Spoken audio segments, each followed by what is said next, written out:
Hello everyone, welcome to Knowledge Plus. इस video lecture में हम करंट अफेयर देखने जा रहे हैं 1 मई 2020 का, जो डिफरेंट सोर्सेज से लिया गया है, जैसे द हिंदू, इंडियन एक्सप्रेस और भी डिफरेंट मैगजीन्स, पीआईबी, वहाँ से लिया गया है। तो आइए शुरू करते हैं आज का लेक्चर। फर्स्ट टॉपिक है मेकोंग रिवर के बारे में। मेकोंग रिवर एक ट्रांस बाउंड्री रिवर है। ट्रांस बाउंड्री मतलब जो एक कंट्री से, मतलब एक से ज़्यादा कंट्री में फ्लो करता है। तो मेकोंग रिवर जो है ट्रांस बाउंड्री रिवर है, जो साउथ ईस्ट एशिया का रिवर है। आगे हम मैप में इसको दिखाएंगे। ये दुनिया का 12th बड़ा रिवर है ना। It is the world 12th longest river and 7th longest in Asia. और एशिया में 7वां बड़ा है, दुनिया में 12वां बड़ा है। इसका जो एस्टिमेटेड लेंथ है लगभग 4350 किलोमीटर है। और इसका जो ड्रेन्ड एरिया है लगभग 7,95,000 किलोमीटर स्क्वायर, मतलब कि इतने एरिया को इसके ड्रेनेज बेसिन में आता है। ये कहाँ से स्टार्ट होता है? तो तिब्बतन प्लेटू से स्टार्ट होता है और म्यांमार, लाओस, थाईलैंड, कंबोडिया और वियतनाम, इतने कंट्री में फ्लो करता है। एक बार फिर से हम देख लेते हैं। चाइना से स्टार्ट होता है, उसके बाद जाता है म्यांमार में, म्यांमार के बाद Laos, Thailand, Cambodia and Vietnam, इतने कंट्री में फ्लो करता है। और ये काफ़ी इंपॉर्टेंट रिवर है इन जिस कंट्री में फ्लो करता है, खास करके म्यांमार, लाओस, थाईलैंड, ये सब कंट्री के लिए। और एक ट्रेड रूट का भी काम करता है वेस्टर्न चाइना और साउथ ईस्ट एशिया के बीच में। ये मेजर ट्रेड रूट है। एक मेकोंग रिवर कमीशन है, जो इंटर गवर्नमेंटल ऑर्गेनाइजेशन है, जो डायरेक्टली वर्क करता है government of Cambodia, Laos, Thailand and Vietnam के साथ, to jointly manage the shared water resources. पानी के बंटवारे के लिए एक कमीशन है जिसका नाम Mekong water commission, Mekong river commission. एक इंटर गवर्नमेंटल ऑर्गेनाइजेशन है और इसका मेन पर्पस है कि मेकोंग रिवर का सस्टेनेबल डेवलपमेंट हो सके। अभी न्यूज में क्यों था मेकोंग रिवर? चाइना एक डैम बना रहा है लांचंग रिवर के ऊपर। जो लांचंग रिवर क्या है? तो मेकोंग रिवर का अपर हाफ में एक नदी है जिसको बोलते हैं लांचंग रिवर। देखिए मेकोंग रिवर है, यहाँ पे दिखाया जा रहा है। मेकोंग रिवर इंडिया में फ्लो नहीं करता, ये ध्यान देने वाली बात है। यहाँ से चाइना से स्टार्ट होता है और ये म्यांमार, हल्का थाईलैंड, उसके बाद वियतनाम और उसके बाद यहाँ लाओस में इस तरीके से जाता है। चाइनीज डैम के ऊपर क्या रिपोर्ट है? A new study highlighting the impact of China's dam on Mekong River has been released recently। एक नया रिपोर्ट आया है, अभी रिसेंटली ही रिलीज़ किया गया है, जिसमें चाइना का जो डैम का क्या इम्पैक्ट होगा वो बताया गया है। ये पब्लिश किसके द्वारा किया गया है? तो sustainable infrastructure partnership in Bangkok, एक संस्था है, और एक और संस्था है लोअर मेकोंग इनिशिएटिव, जो यूएस के पार्टनरशिप के साथ है। तो उन दोनों संस्था के द्वारा, इंस्टीट्यूशन के द्वारा मिला करके रिलीज़ किया गया है। ये स्टडी जो था यूएस गवर्नमेंट के द्वारा फंडेड था, मतलब यूएस इस स्टडी को करने के लिए कि क्या डैम का इम्पैक्ट है, यूएस गवर्नमेंट के द्वारा फंड प्रोवाइड किया गया था। इस रिपोर्ट के अनुसार China south western Yunnan province had above average rainfall from May to October 2019। There was severe lack of water lower Mekong. जैसे कहा गया इस रिपोर्ट में कि चाइना का जो ये रिवर, ये जो रीजन है, इस क्षेत्र में काफ़ी पर्याप्त मात्रा में वर्षा हुई है, फिर भी जो है लोअर मेकोंग रिवर में, मतलब कि सारे कंट्री में जो मेकोंग रिवर आती है उसमें पानी का कमी देखा गया है। और सेटेलाइट डाटा के आधार पर फंड किया गया है। ये जो स्टडी है ये सेटेलाइट डाटा के आधार पर फाउंड किया गया है। और China has maintained that the dams it is building on the river known as Lancang, there are run of the river dams that only store water for power generation. China भी ये मतलब कि मानता है कि हाँ हम डैम बनाए हैं, लेकिन उसका कहना है कि डैम जो है सिर्फ इरिगेशनल पर्पज़ के लिए और पावर जनरेशन के लिए हम बनाए हैं। China has also stated that Yunnan had also suffer from drought. China ये भी कहता है कि यूनान प्रोविंस जहाँ से इंटर करती है म्यांमार में, वहाँ भी पानी का कमी है, ऐसा चाइना का कहना है। लेकिन साइंटिफिक एविडेंस यानी कि जो सेटेलाइट डाटा कहता है कि चाइना वहाँ पे बांध बना करके, डैम बना करके पानी को रोका है और वहाँ सफिशिएंट मात्रा में वर्षा हुई है। यहाँ पे एक और रिवर के बारे में जान लेते हैं, यारलुंग सांगपो। यारलुंग सांगपो जो ब्रह्मपुत्र का ही नाम है, जो ब्रह्मपुत्र नदी इंडिया में आती है उसी का नाम है। सांगपो हम लोग कॉमन वर्ड में उसको यूज करते हैं, उसका पूरा नाम है यारलुंग सांगपो। ये लॉन्गेस्ट रिवर है तिब्बत ऑटोनोमस रीजन का। तिब्बत ऑटोनोमस रीजन जो चाइना का है उसमें का ये लॉन्गेस्ट रिवर है। ये यांगसी ग्लेशियर से ओरिजिनेट होता है वेस्टर्न तिब्बत में, जो माउंट कैलाश और लेक मानसरोवर के साउथ ईस्ट में है। ये ब्रह्मपुत्र रिवर का अपर स्ट्रीम है, जैसा कि हम अभी ही बताएं कि सांगपो नदी जब इंडिया में आती है तो उसको ब्रह्मपुत्र के नाम से जाना जाता है। और इंडिया में इंटर करती है अरुणाचल प्रदेश में, ऐसे आती है जैसे चाइना से आ रही है। यहाँ पे एक यू टर्न लेती है, इस जगह का नाम है नामचा भरवा, जो अरुणाचल प्रदेश में आता है, इस जगह का नाम है नामचा भरवा।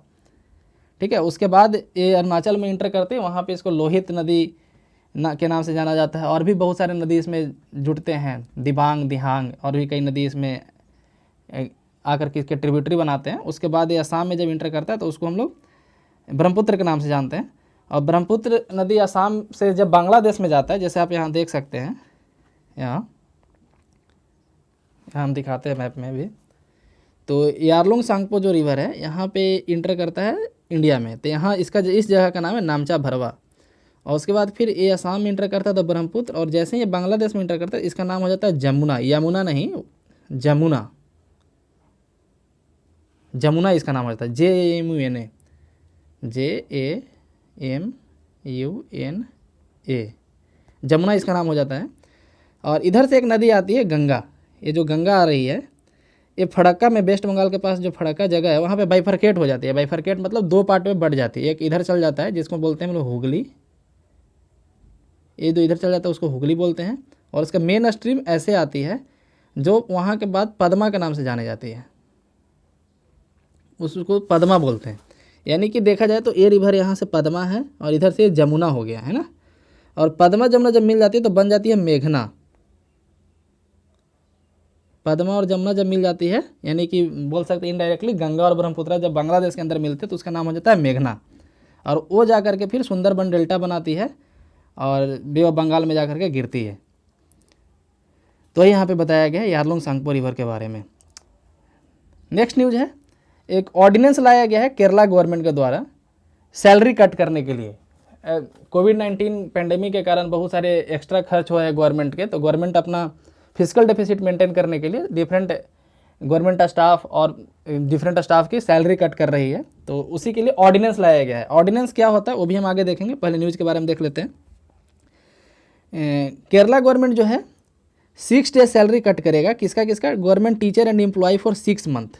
यहाँ पे दिखाया जा रहा है कि Kerala government has approved the draft ordinance for deferring 6 days salary of government teachers and employees for 6 month and also on shelving the delimitation of local body wards in the wake of crisis triggered by COVID-19। और कहा गया ऐसा Kerala government के द्वारा कि ऐसा ordinance लाना बिल्कुल ज़रूरी हो गया था, क्योंकि उनको अपना फिजिकल डेफिसिट और सरकार के पास पर्याप्त मात्रा में पैसा नहीं है, ऐसा बोला जा सकता है। ऑर्डिनेंस मेकिंग पावर क्या होता है, ऑर्डिनेंस क्या होता है पहले देख लेते हैं। तो ऑर्डिनेंस एक तरह का एक्स्ट्रा रूट होता है नया कानून बनाने का। कानून बनाने का एक एक्स्ट्रा रूट है जो हमेशा वैलिड नहीं होता, वो भी हम बताएंगे अभी। ऑर्डिनेंस सेंटर में प्रेसिडेंट के द्वारा रिलीज किया जाता है, निकाला जाता है, और स्टेट में गवर्नर के द्वारा। पहले हम सेंटर वाला देख लेते हैं। तो सेंटर जो है ऑर्डिनेंस प्रेसिडेंट के द्वारा जो लाता है वो होता है आर्टिकल 1, 2, 3। आर्टिकल 1, 2, 3 के द्वारा लाया जाता है। ऑर्डिनेंस कब लाया जा सकता है? ऑर्डिनेंस हमेशा नहीं लाना रहता है।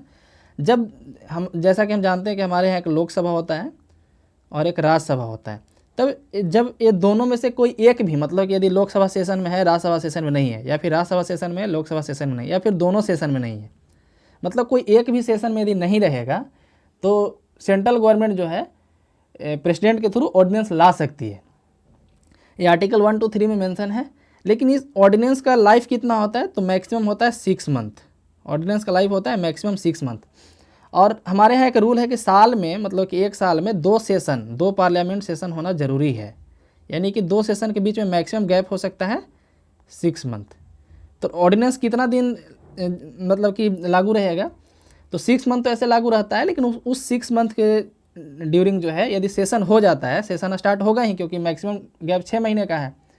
तो जैसे मान लीजिए कि इस दिन किसी दिन, जिस दिन ऑर्डिनेंस आया उस दिन से 6 मंथ होता है, तो बीच में कहीं जो है सेशन स्टार्ट हो गया, तो जिस दिन से सेशन स्टार्ट होगा उस दिन से 6 वीक इसका लाइफ होता है। मतलब कि मैक्सिमम इसका लाइफ हो जाएगा 6 मंथ 6 वीक। ऑर्डिनेंस का मैक्सिमम लाइफ होगा 6 मंथ 6 वीक। और हमेशा नहीं लाया जा सकता, जब भी कोई एक हाउस भी कम से कम सेशन में नहीं रहेगा तब लाया जा सकता है, और प्रेसिडेंट लाते हैं। वहीं गवर्नर के द्वारा जो ऑर्डिनेंस लाया जाता है वो आर्टिकल 213 के आधार पर लाया जाता है। जैसे यहाँ पे देखते हैं हम लोग ऑर्डिनेंस मेकिंग पावर, तो यूनियन कमेटी कैबिनेट के रिकमेंडेशन के आधार पर लाया जाता है। आर्टिकल 1, 2, 3 है। और इसको जो है यहाँ पे लिखा गया है कि मैक्सिमम वैलिडिटी 6 मंथ 6 वीक। और इसको जो है पास कराना होता है दोनों हाउसेस से, जैसे नॉर्मल रूल, जो नॉर्मल बिल को जैसे पास कराया जाता है उसी तरीके से।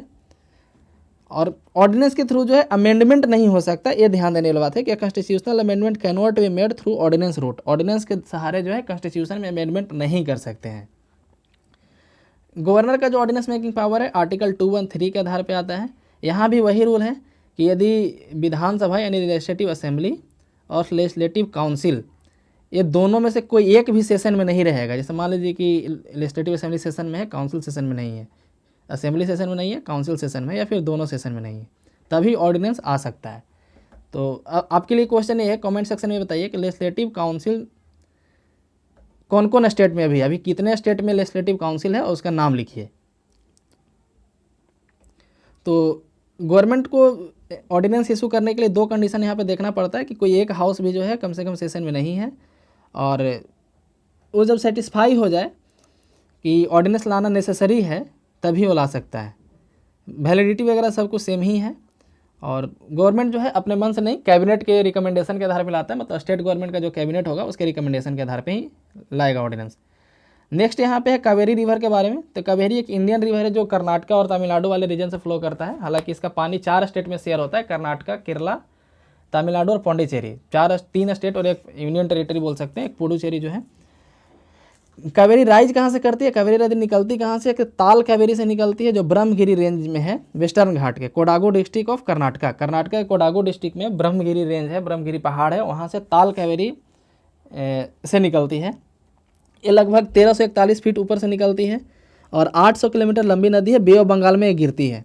ये थर्ड लार्जेस्ट रिवर है साउथ इंडिया की, ध्यान दीजिएगा, इंडिया की थर्ड लार्जेस्ट रिवर नहीं है, साउथ इंडिया के थर्ड लार्जेस्ट रिवर है, गोदावरी और कृष्णा के बाद फर्स्ट रिवर है, सबसे बड़ी नदी है साउथ इंडिया के गोदावरी, जिसको दक्षिण का गंगा यानी साउथ गंगा भी बोला जाता है।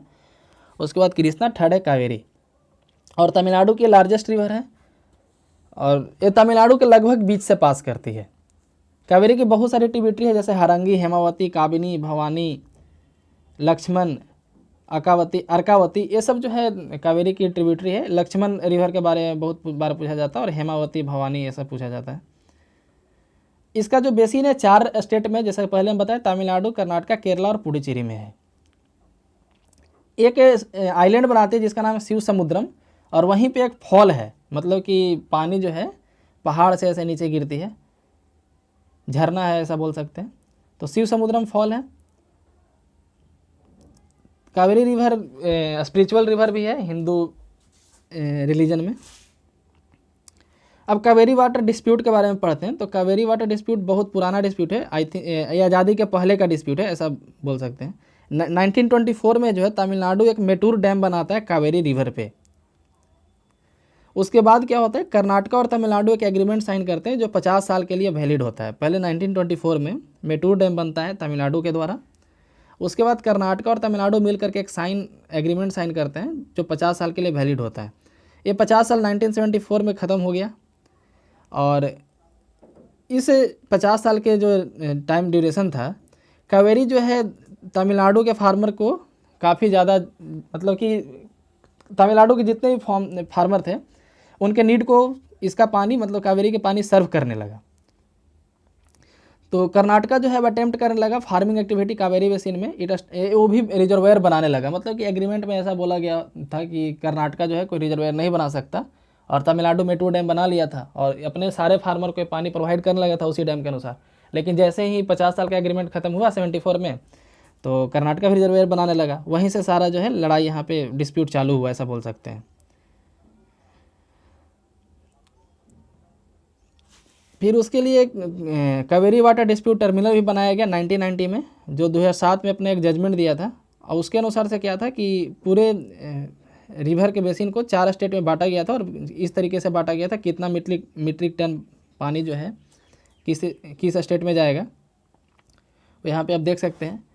लेकिन फिर भी अभी तक इस पर कोई ठोस सुझाव नहीं आया, मतलब कि कोई भी वर्डिक्ट को मानने के लिए लोग तैयार नहीं है। चारों स्टेट में कोई ना कोई एक ऐसा हो ही जाता है। 2017 में एक सुप्रीम कोर्ट का एक वर्डिक्ट आया था, कावेरी को एक नेशनल एसेट डिक्लेयर कर दिया गया था, और उसमें बोला गया था कि equitable appropriate inter state river water among riparian state. मतलब कहने का मतलब हुआ कि चारों स्टेट में जो जितना ज़रूरत है उसके हिसाब से पानी को बांटा जाए।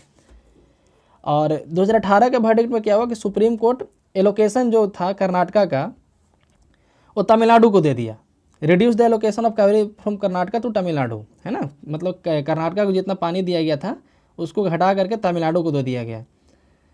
और एक कावेरी मैनेजमेंट बोर्ड बनाया गया है, सुप्रीम कोर्ट उसको डायरेक्ट किया है कि किस तरीके से पानी का बंटवारा हो वो बताने के लिए। कावेरी मैनेजमेंट बोर्ड क्या है, तो एक तरह से इंटर स्टेट रिवर डिस्प्यूट सुलझाने के लिए है, जो एक एक्ट है उसके लिए, inter state water dispute act 1956, उसी के तहत CWDT यानी कावेरी वाटर डिस्प्यूट ट्रिब्यूनल को बनाया गया है।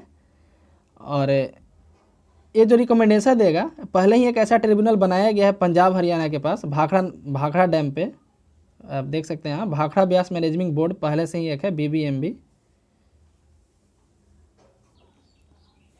तो BBMB के रिकमेंडेशन को देखते हुए ही CWDT यानी कावेरी वाटर डिस्प्यूट ट्रिब्यूनल अपना फैसला देगा।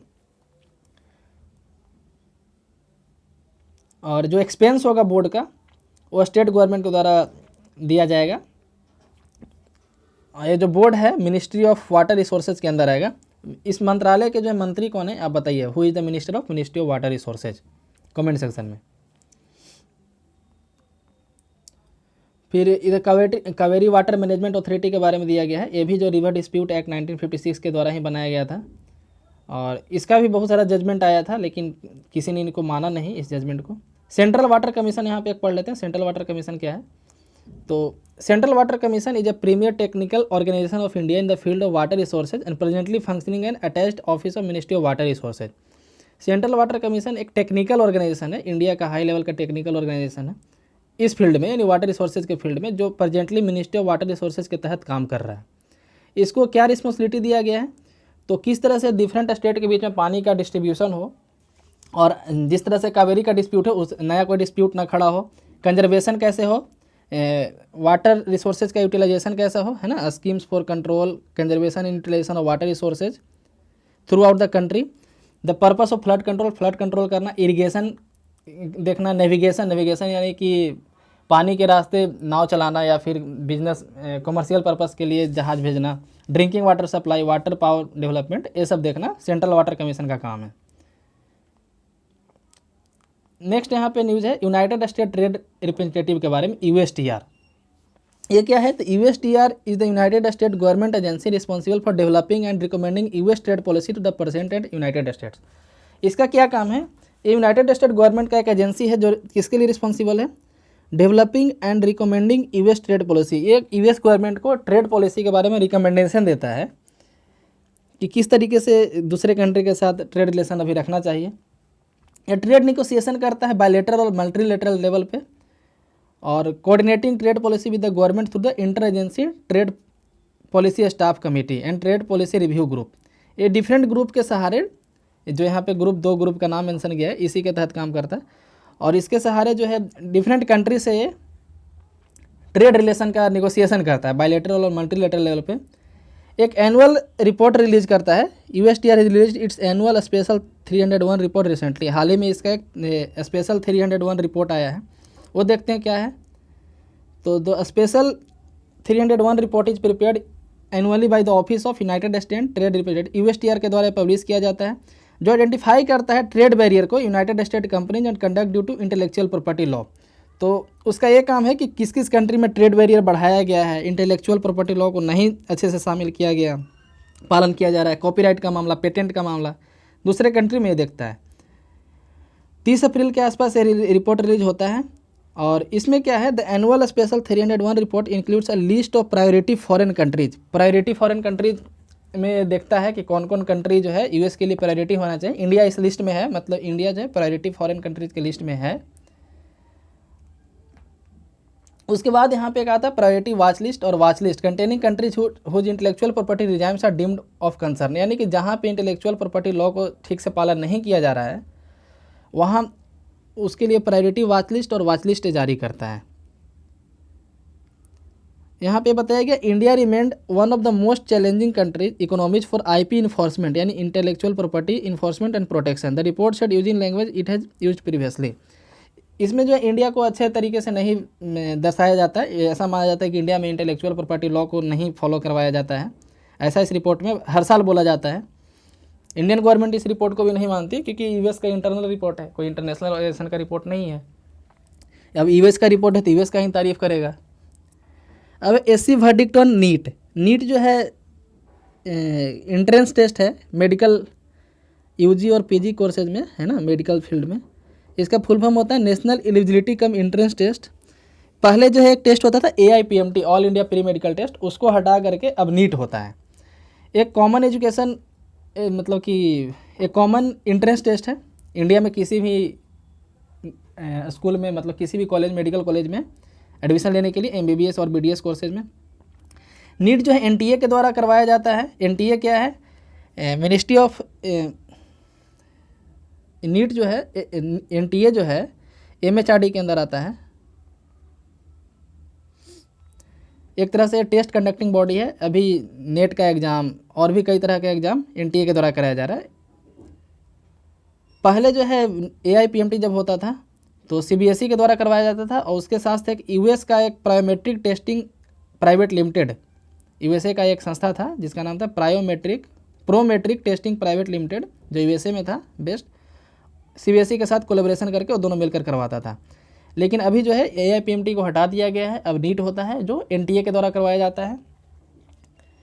तो लेकिन फिर भी बहुत सारा अभी नीट के एग्ज़ाम से बाहर रखे गए थे। जैसे जितने भी एम्स हैं अभी तक जितने भी एम्स हैं, और जिपमर एक इंस्टीट्यूट है,